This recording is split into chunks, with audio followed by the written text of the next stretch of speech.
Next point, the God who saves.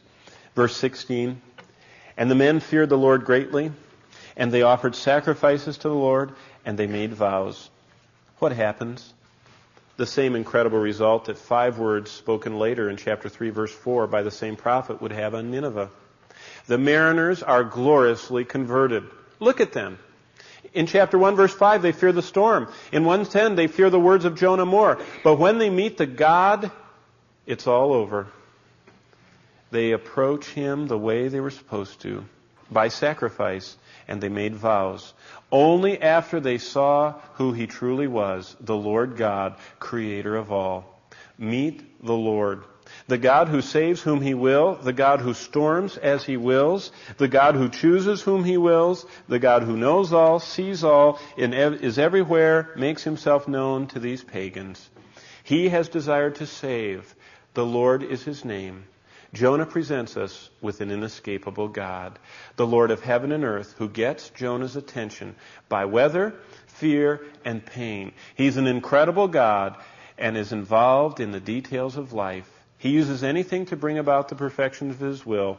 Most notably in this book, he speaks through waves, whales, weeds, worms, and winds. And I'll show you more about that in a minute.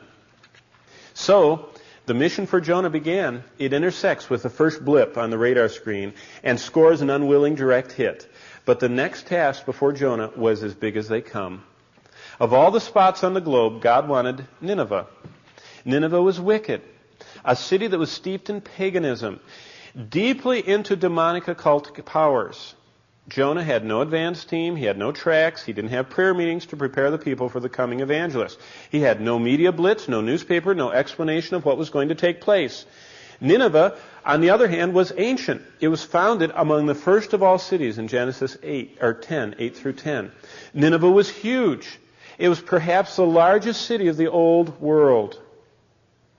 And when God finally has the ear and will of his prophet, he's going to have a remarkably brief sermon.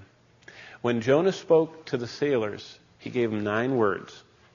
When Jonah preached to Nineveh, he only said 5 words. We'll see that in just a minute.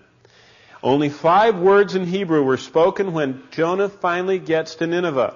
Hod arbahim yom wenawa nepakeh.